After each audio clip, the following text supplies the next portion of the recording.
Good morning all of you. As you know, we are continuing the topic that is what is our system of election. जैसा कि आप जानते हैं इस समय हम एक टॉपिक कंटिन्यू कर रहे हैं जिसका नेम है what is our system of election, यानी कि हमारा सिस्टम क्या है इलेक्शन का। इन दिस सीरीज, इस सीरीज में आपने इलेक्शन कैसे किया जाता है इंडिया के, उसके वेरियस स्टेप्स को स्टडी किया। आपने देखा था इलेक्शन कराने के लिए हमने अपनी कंट्री को कई सारे स्मॉल पार्ट से डिवाइड कर दिया, उसे हमने बोला कॉन्सिक्वेंसेस, है ना। उसके बाद आपने देखा कि कॉन्सिक्वेंसेस के बाद में हम डिसाइड करते हैं ऐसे कौन से लोग हैं जो वोट डाल सकते हैं, ऐसे कौन से लोग हैं जो वोट नहीं डाल सकते हैं, और इसका डिसीजन किया जाता है वोटर लिस्ट के द्वारा से। ओके, अब उसके आगे क्या किया जाता है उसको हम आज के वीडियो में स्टडी करेंगे। तो आज का जो हमारा टॉपिक है वो है नॉमिनेशन ऑफ कैंडिडेट्स।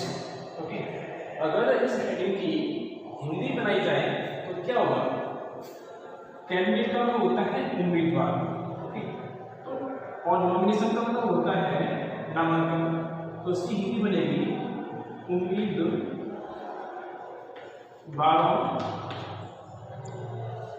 का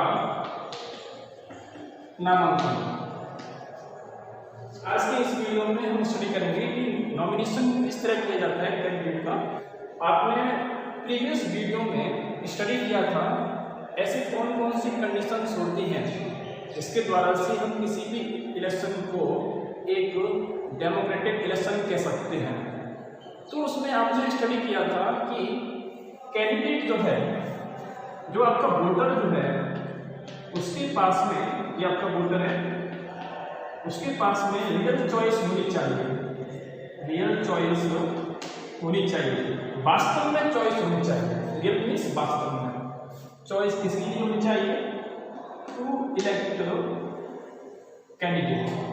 ये वोटर है और ये कैंडिडेट है। तो वोटर के पास में क्या होना चाहिए, चॉइस होनी चाहिए कि वो किसी भी कैंडिडेट को चूज कर सके। तो यहाँ पर एक क्वेश्चन आता है कि वोटर को चॉइस मिलेगी कब और कैसे मिलेगी। वोटर को चॉइस इस तरह ले सकती है यदि किसी भी पर्सन को, ठीक है, इलेक्शन लड़ने से रोका ना जाए। मीन्स कोई भी पर्सन है उसके पास में राइट होना चाहिए कि वो इलेक्शन को लड़ सके। Person should have right to contest election. Okay, अपना जो इलेक्शन का सिस्टम है वो क्या करता है कि लोगों को रियल चॉइस देता है।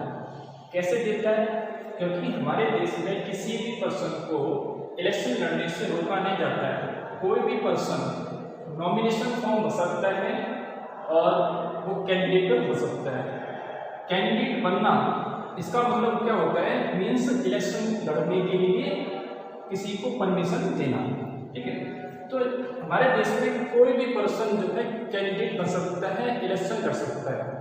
जब हमने किसी को रोका नहीं है, कोई भी पर्सन कैंडिडेट बन सकता है, उसने फॉर्म भर दिया। ठीक है, तो अब जो वोटर जो है उसके पास में क्या है, चॉइस, कि अब वो किसी को चुन सकता है ना। और जो चॉइस उसे कब मिली, जब कोई पर्सन को फॉर्म भरने से नहीं रोका गया, इनको इलेक्शन लड़ने से नहीं रोका गया। तब एक वोटर में एंड एक कैंडिडेट में थोड़ा सा डिफरेंस होता है। वोटर बनने के लिए मिनिमम एज 18 होनी चाहिए, ठीक है ना, एंड कैंडिडेट बनने के लिए मिनिमम एज, कम से कम एज 25 होनी चाहिए। ओके, तो कोई पर्सन अगर चाहता है कि उसे वोटर बनना है तो कम से कम उसको 18 ईयर का होना पड़ेगा, तब तो वोटर बन सकता है। एंड यदि कोई पर्सन इलेक्शन करना चाहता है तो उसे 25 ईयर्स का होना पड़ेगा, तब वो जाकर इलेक्शन को फाइट कर पाएगा। दूसरी चीज, जो आपका वोटर है एंड कैंडिडेट, इसमें एक पॉइंट और हम ऐड कर सकते हैं। अपने कॉन्स्टिट्यूशन में एक बात कही गई है, इंडिया के अंदर कोई भी पर्सन, इंडिया के अंदर कोई भी पर्सन वोटर बन सकता है, पहली बात। ठीक है, इंडिया के अंदर कोई भी पर्सन वोटर बन सकता है, उसकी एज कितनी होनी चाहिए? 18 होनी चाहिए। वही पर्सन, अभी इस पॉइंट को सुना आपको, मैंने बताया आपको कोई भी पर्सन वोटर बन सकता है, जो मैंने फर्स्ट बात कही है। ठीक है, पहली बात कौन सी बताई थी मैंने आपको? कोई भी पर्सन वोटर बन सकता है। ठीक है, ये पर्सन है और जो वोटर बन गया, पहली बात। दूसरी बात, यही पर्सन जो अभी वोटर था वो कैंडिडेट भी बन सकता है, यानी कि यही पर्सन जो है बाद में कैंडिडेट भी बन सकता है।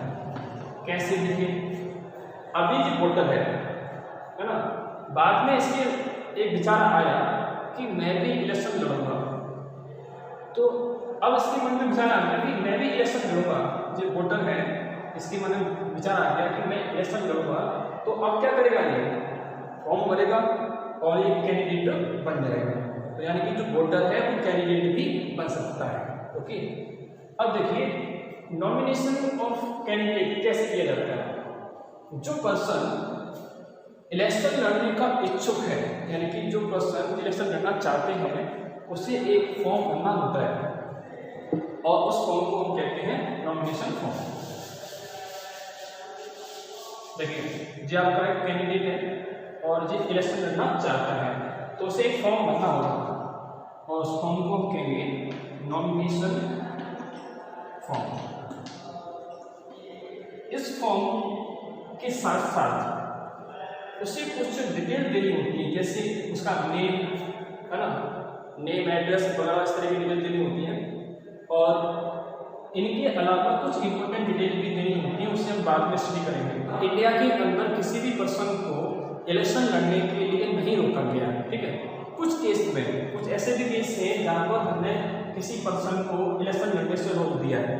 और वो केस कौन से हो सकते हैं? मान लीजिए कोई सीरियस क्रिमिनल है ना, या किसी का माइंड साउंड नहीं है, वो माइंड से हेल्दी नहीं है, तो ऐसे लोगों को हमने इलेक्शन लड़ने से रोक दिया है। बट ऐसा बहुत ही रेयर केस में होता है। तो क्या होता है कि पार्टीज जो होती हैं वो अपने कैंडिडेट का नॉमिनेशन करती हैं। और नॉमिनेशन कैसे करती हैं? देखिए, ये आपका एक इंडिया का मैप है ना, और यहाँ पर जो आपकी कॉन्स्टिट्यूएंसीज बची हुई है। ठीक है, तो पार्टीज जो हैं क्या करती हैं, उन्होंने डिसाइड कर दिया पार्टी ने, फॉर एग्जाम्पल बीजेपी ने डिसाइड कर दिया, बीजेपी ने क्या डिसाइड किया है कि इस एरिया से, इस कॉन्स्टिट्यूएंसी से कौन सा पर्सन इलेक्शन लड़ेगा। ओके, उसने एक नाम अनाउंस कर दिया, बीजेपी ने एक नाम अनाउंस कर दिया कि ये वाला पर्सन जो है इस एरिया से इलेक्शन लड़ेगा, है ना। इसी तरह से जो आपका सपा है एंड कांग्रेस है, उन्होंने भी अपने अपने कैंडिडेट के नेम अनाउंस कर दिए कि हमारा कैंडिडेट इस एरिया से लड़ेगा या इस एरिया से लड़ेगा, कहाँ से लड़ेगा। ठीक है, तो एक एरिया में एक पार्टी का कैंडिडेट नहीं होगा, कई सारी पार्टीज होंगी, उनके कैंडिडेट भी इस एरिया के अंदर होंगे, लेकिन बाद में सिर्फ एक कैंडिडेट जीतेगा, ऐसा आप ऑलरेडी पढ़ चुके हैं। ओके, तो पार्टी ने जो नाम अनाउंस किया, पार्टी ने जो नॉमिनेट किया किसी पर्सन को, और उसे हम कहते हैं पार्टी नॉमिनेशन। पार्टी नॉमिनेशन क्यों बोला गया उसको?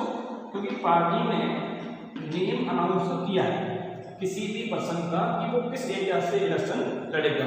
ओके, पार्टी नॉमिनेशन को हम टिकट भी कहते हैं। ओके, समझ आ गया आपको कि टिकट का क्या मतलब है?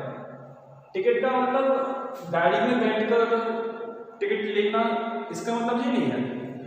टिकट का मतलब है, सपोज जो आपका बीजेपी पार्टी है, उसने इस पर्सन का नाम अनाउंस कर दिया इस एरिया से, और इस तरह से उसने उसको टिकट दे दी कि आप उस एरिया से इलेक्शन लड़ रहे हैं। ठीक है, तो ये मतलब है इस टिकट का कि बीजेपी ने उसको एक नाम अनाउंस कर दिया उसका कि आप जो है उस एरिया से इलेक्शन लड़ रहे हैं, तो उस पर्सन को, इस पर्सन को बीजेपी से क्या मिल गई? टिकट मिल गई कि वो उस एरिया से इलेक्शन लड़ सकता है। अब ये पर्सन जो है बीजेपी का पर्सन हो गया, क्योंकि बीजेपी ने उसका नाम अनाउंस किया था। तो क्या होगा, बीजेपी जो है उस पर्सन को जिताने की पूरी पूरी कोशिश करेगी। क्यों करेगी? क्योंकि अगर ये पर्सन जीतता है यहाँ से तो वो उसकी जीत बीजेपी की जीत मानी जाएगी, है ना। तो क्या करेगी बीजेपी? इसके लिए प्रचार करेगी और इसको जिताने की कोशिश करेगी। जो पर्सन जिस पार्टी से नॉमिनेट हुआ है, जो वाला पर्सन जो था बीजेपी से नॉमिनेट हुआ, तो इस पर्सन को बीजेपी का पूरा सपोर्ट मिलेगा। बीजेपी का सिंबल कौन सा है? कमल का फूल, ठीक है। कमल का फूल जो है इसका सिंबल है, तो ये पर्सन जो है इसका इस्तेमाल कर सकता है। कमल का फूल तो इस पार्टी का सिंबल था ना, तो इस पार्टी ने इसको खड़ा किया है ना, इसको टिकट दी है, तो अपना सिंबल भी देगी इसको, ताकि वो सिंबल का इस्तेमाल कर सके। ओके, लास्ट में क्या होता है कि इसकी जीत जो होगी बीजेपी की जीत मानी जाएगी। ओके, अब हम देखते हैं जब नॉमिनेशन फॉर्म भरा जाता है उसमें किसी कैंडिडेट को कौन कौन सी डिटेल्स देनी होती है। जो आपका कैंडिडेट है उसी कौन कौन सी डिटेल्स देनी होगी। सुप्रीम कोर्ट ने अब ये मैंडेटरी कर दिया है। मैंडेटरी का मतलब होता है कंपल्सरी, कि जो पर्सन यानी कैंडिडेट इलेक्शन करना चाहता है उसे कुछ डिटेल्स देनी पड़ती हैं जो काफी इंपॉर्टेंट मानी गई है। जैसे कि ऐसे कौन कौन से केस हैं जो उसके खिलाफ में पेंडिंग हैं, यानी कि क्रिमिनल केसेस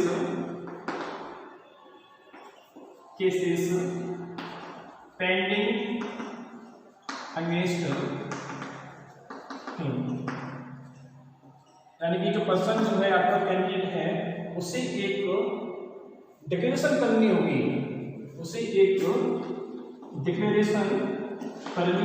एक घोषणा करनी होगी, एक उसको शपथ पत्र देना होगा और उसके अंदर उसे डिक्लेरेशन करनी होगी। कौन सी करनी पड़ेगी? कि उसके खिलाफ में कौन कौन से केस पेंडिंग चल रहे हैं इस पर्सन को। मतलब सपोज इसने इलेक्शन लड़ने के लिए क्या भरा? फॉर्म भरा, तो फॉर्म के साथ साथ उसको घोषणा भी करनी पड़ती है। क्या उसके अंदर होगा? जितने भी केस उसके खिलाफ में चल रहे होंगे उसके बारे में जानकारी देनी पड़ेगी। इस पर्सन की प्रॉपर्टी यानी कि असेट्स और जो भी इसके ऊपर कर्जा वगैरह होता है यानी कि लायबिलिटीज,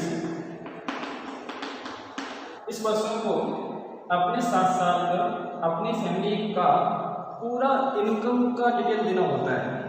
कितनी उनके पास में प्रॉपर्टी है, कितना उनके पास कर्जा है, इसकी पूरी जानकारी देनी होती है। ओके, नेक्स्ट इसे अपनी एजुकेशन के बारे में भी बताना होता है। ओके, कि वो कितना पढ़ा लिखा है। अब बात समझिए चीजों को। एक पर्सन है जो इलेक्शन करना चाहता है, तो उसने क्या किया? एक फॉर्म भरा जिसे हम कहते हैं नॉमिनेशन फॉर्म। इसने फॉर्म भरा नॉमिनेशन फॉर्म। तो अब सुप्रीम कोर्ट का आदेश है कि इसे 3 तरह की इंपॉर्टेंट जानकारियां देनी पड़ेगी, 3 तरह की घोषणा करनी पड़ेगी इसको। इसे हम कहते हैं लीगल डिक्लेरेशन, कानूनी तौर पर देनी पड़ेगी। पहला है इसके अंदर कि उसके खिलाफ में कितने तरह के केसेस पेंडिंग है, कोई केस उसके खिलाफ में पेंडिंग है अथवा नहीं है, इसके बारे में बताना पड़ेगा। दूसरी चीज प्रॉपर्टी के बारे में बताना पड़ता है, जिसके पास में कितनी प्रॉपर्टी है अथवा कोई कर्जा है, इसके बारे में भी जानकारी देनी होती है। तो ये जानकारी क्यों देनी होती है? पीपल जो है यानी कि जनता जो है, जनता को मालूम पड़ जाएगा कि इसके पास तो बहुत सारी प्रॉपर्टी है और इतना पैसा इसने कैसे कमाया होगा। इट मीन्स इसने कुछ गलत काम किया होगा या नहीं किया होगा, इसकी जानकारी लोगों को मालूम पड़ जाएगी। तीसरी चीज एजुकेशन के बारे में जानकारी देनी होती है कि कितना वो पर्सन पढ़ा लिखा होता है। इससे क्या होगा कि जो आपके जो लोग हैं उससे मालूम पड़ जाएगा कि जो पर्सन इलेक्शन में खड़ा हुआ है वो पढ़ा लिखा है अथवा नहीं है। इसी तरह से लोगों को पता चल जाएगा कि जो पर्सन जो इलेक्शन में खड़ा हुआ है इसके खिलाफ में कोई केस है अथवा नहीं। मालूम पड़ा इसके खिलाफ में तो बहुत सारे केस हैं और लोग कहेंगे हमें तो इसको वोट नहीं देंगे, क्यों? ये तो अच्छा नेता नहीं है। मालूम पड़ा इसके पास में कोई केस नहीं है, प्रॉपर्टी भी इसके पास में कम है और ये पढ़ा लिखा है। लोग कहेंगे कितना अच्छा नेता है, तो उसको वोट जरूर देंगे। तो ये सारी जानकारी जो है, जितनी जानकारी जितनी भी होती है वो सब पब्लिक कर देते हैं। पब्लिक का मतलब क्या होगा, यानी कि उसको लोगों तक पहुंचा देते हैं, है ना। अब जो लोग जो हैं, इन लोगों को नेता के बारे में सारी जानकारी प्राप्त हो जाती है कि वो आपका नेता अच्छा है या कोई मतलब उसका कैरेक्टर खराब है, उसकी प्रॉपर्टी कितनी है और वो पढ़ा लिखा है या नहीं। तो इससे क्या होगा, जनता जो है, पीपल जो है अपना डिसीजन को कर सकेंगे, अपना डिसीजन कर सकेंगे एंड लास्ट में अपना नेता को चुन सकेंगे डिसीजन को करने के बाद, है ना। तो इस तरह से जानकारियाँ यहाँ पर दी जाती हैं। एक बार इस प्रोसेस को ना समझ लीजिए आप। देखिए क्या होता है कि कोई कैंडिडेट जो होता है इसके मन में क्या आया कि मैं इलेक्शन को लड़ूंगा, तो पहला काम वो क्या करेगा, पहला काम है उसको फॉर्म भरना पड़ेगा, जिसे हम कहते हैं नॉमिनेशन फॉर्म। फॉर्म के साथ साथ में उसे कुछ पैसे भी देने होते हैं, जिसे हम कह सकते हैं सिक्योरिटी डिपॉजिट, यानी कि इस पर्सन को थोड़ी सी अमाउंट में रुपए भी जमा करने होते हैं as a security deposit. Okay, जैसे हो गया फॉर्म के बारे में। फॉर्म में इसने अपना नाम लिखा होगा, अपना एड्रेस लिखा होगा, ऐसी बहुत सारी जानकारी इसने दी होगी। लेकिन जो कंपलसरी जानकारी है, जो सुप्रीम कोर्ट कह रहा है कि आपको देनी पड़ेगी, है ना, वो कौन कौन सी होती है, वो 3 तरह की जानकारी देनी पड़ती है कि आपके खिलाफ में कोई केस है या नहीं। दूसरी चीज, आपके पास में प्रॉपर्टी कितनी है, एंड थर्ड कि आपकी एजुकेशन क्वालिफिकेशन कितनी है। इन सब जानकारियों को लोगों तक पहुंचा देते हैं। फिर लोग क्या करते हैं, लोग डिसाइड करते हैं। ऐसे बहुत से लोग होंगे जो इलेक्शन लड़ना चाहते हैं, उन्होंने अपनी जानकारी दी होगी, है ना। तो अब लोग जो है डिसाइड करते हैं कि हमें किसे वोट देना है। ओके, तो वो लोग डिसाइड करते हैं, लास्ट में अपने लिए एक अच्छे से नेता को चुन लेते हैं। तो आज की इस वीडियो में आपने स्टडी किया नॉमिनेशन फॉर्म एंड आपने देखा कि जब नॉमिनेशन फॉर्म भरा जाता है उस समय हमें कौन कौन सी जानकारियाँ देनी होती हैं। ओके, तो आज की इस वीडियो में सिर्फ इतना ही। Thank you.